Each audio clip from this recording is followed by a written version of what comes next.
According to an official statement, Ghost frontman Tobias Forge suffered a sudden case of food poisoning, making it impossible for him to perform. The band explained on social media, quote, "It is with deep regret that we must inform you the Ghost show tonight has been canceled. Tobias Forge is suffering from food poisoning, which makes it impossible for the band to perform. The concert scheduled for September 24th and the 25th will take place as planned. Refunds are already being handled through Ticketmaster." Woo! I'm sure you're getting all your money back. And while that offers some relief, bullshit, the timing of this cancellation, just moments before the show, has stirred up some strong emotions. Did you just get food poisoning 10 minutes before the show? Did you get it earlier in the day and was hoping it would go away? Because anyone experienced with food poisoning knows this is a couple-day ordeal, and you're pretty much out of commission. You really can't do anything. The water. It's just constantly throwing up. So my biggest issue with this is why 10 minutes before the show? My only assumption is that they probably wanted to cancel multiple times previous, but they're like, no, maybe he'll start feeling better. Maybe he'll start feeling better. And they just couldn't come through. So you wait to the last minute to do it. I don't know the better procedure here. Imagine if he'd canceled and then started feeling better an hour late. Like if they canceled it like 6 hours early and then he started feeling better. He's like, well, shit, we already canceled.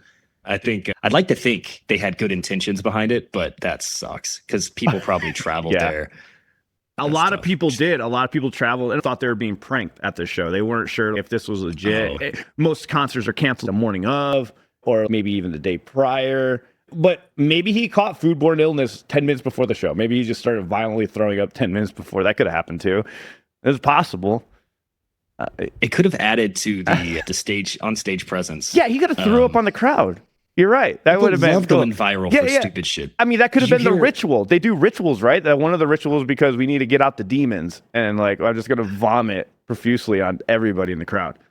I heard about a band. Speaking of like stage antics, that was at like a festival, and they just did like a beheading of like Elon Musk or something on stage. Oh, Jesus! And I was like, oh, that's horrible. Speaking of tone deaf, right after some American violence that took place a couple weeks ago. Rough time. Yeah, GWAR, is that what it is? I'm not going to lie. People that are tone deaf make for great humor. I love me some dark humor. It's so funny that it happened, in my opinion. I just think that cracks me up. It's funny that people get so mad. I mean, I get it, but come on. I know this is on the consumer. They're going to refund the tickets. That's what they stated from Ticketmaster. If they're going to get the full refund, who knows? Ticketmaster probably has some clause where they keep a portion of it. But what about the lodging? What about the travel? Do you think fans should get compensation for that? If it's 10 minutes before the show, yes.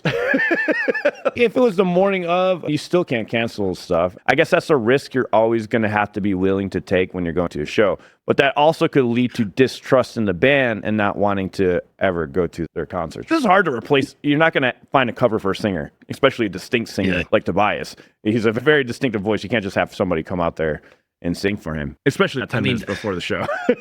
I don't know. That's where it gets kind of tricky because you think about it from a moral standpoint of what is right and wrong, or do you think about it from a business standpoint and what is risk and what is accepted risk and not accepted risk? From a morality standpoint, sure. If money was just free, the right thing to do would be to refund lodging, flights, and travel. If like someone was flying there to see that band to Mexico City to have the band not perform, the right thing to do would be to refund that. But from a business standpoint, you accept that risk when you buy that ticket and you travel. I agree. You accept that risk that band might not perform. If you go to somewhere that has an outdoor venue, you accept the risk. It might rain, there might be thunder, and it might get canceled. Like when you pick a wedding venue, if you do an outdoor wedding venue, it might rain. That doesn't mean that you get a refund for all of the flowers and the catering. That's risk that you take. I think that it makes sense to refund, but I think the ticket needs to be refunded for sure. But if you were one of those people that got it from a resale site, they're probably not going to refund that. I'm pretty sure that's not going to happen. It's going to be the base ticket of the price, which really sucks. And that's where the shadiness of Ticketmaster really shines through. When a show gets canceled like this, Ticketmaster makes more money because they are making it all from those processing fees. So even when they refund that back, all the money they're refunding back is not coming out of their pocket. They keep all those fees initially. So you only get refunded that base price. You're not getting all those fees back.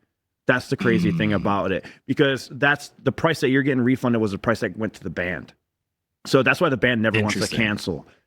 Ticketmaster's fine. They already made their check. That's what is so fucked up about Ticketmaster in general. I didn't know that context. It's not Ticketmaster's fault that the band canceled. It makes sense that they still make their money because they had to process all those fees. Yeah. Like every time you charge a credit card, the merchant has to pay a fee for it. That's why I'm not completely against fees, but the price of the fees are ridiculous. They're getting But ridiculous. like every time you buy a ticket through Ticketmaster or any merchant, they have to pay a percentage fee to that credit card company for the transaction. Well, and plus this is how it works, right? So a corporate company, they either need to raise prices or acquire more companies in order to make stock investors more money. They decided to go with the price increase. They got Live Nation. They acquired Live Nation. They've acquired a lot of other little companies. It's just like fucking Pepsi. Pepsi owns like KFC, Taco Bell. They acquire all these companies so they can raise their stock price. That's the whole point. And this is what investors want. And all these big conglomerate businesses, they just acquire and acquire. In the concert industry, it's interesting thinking about that as a corporate entity that they have to acquire more, because what else can they acquire? Not very much. They've already acquired quite a bit. So what's the next step? Raise fees. They have to figure out ways to expand their margin between what it costs to run the business versus how much they make per transaction. So you either raise the cost of the ticket, which will increase that margin, or find better ways to become efficient within your business. A lot of times, unfortunately, that leads to, well, how can we leverage tools like AI to replicate someone's job? And so a lot of times that's capital cost expenditures that get cut, cutting people's workload, which means cutting them from the business. Also not a great look. Do you want to lay off, 10,000 people, 5,000 people, or do you want to raise the cost of tickets? Create margin. The massive layoffs that every company goes through. In the stock trading world, when I was doing like a lot of the day trading, swing trading, we looked out for layoffs, because layoffs always meant that the stock price went up. Always means that it was go up. So if you could find out layoffs happening, bam, you invest, get stock options, and make a quick buck. That's how it goes. And it's investors and traders that also feed into the whole inflated cost of everything, which is just wild. It is kind of the dark side of it. When you own your own business and you're trying to grow, right? Most people support you in growing, right? Until you get to a certain size, and then you become a scumbag and nobody wants you to grow. How much money do you need? How much do you actually need? I would be happy with $1 billion. That's it. Yeah, that's it. As an individual, it's a everyone for themselves kind of answer. I think as an organization should always strive to grow, right? Because the bigger they get, they can employ people and create the impact of whatever they're trying to do. But as an individual, I don't think anyone in the world needs more than $1 million a year. I do not believe it. I think it's cool to have, but needs it? Nah, man. And I'm talking post taxes. I'm saying you made 2.4 and you got your 60% tax out. You walk away with that 7-figure annual cash out. Well, this guy he is not at $1 billion, so I don't know what he's doing with his life. He sucks. That was a clip from the Solid Sound podcast that we do live every Sunday at 9 a.m. Mountain Standard Time. Check out the full podcast for this clip right here. See y'all in the next one. See you.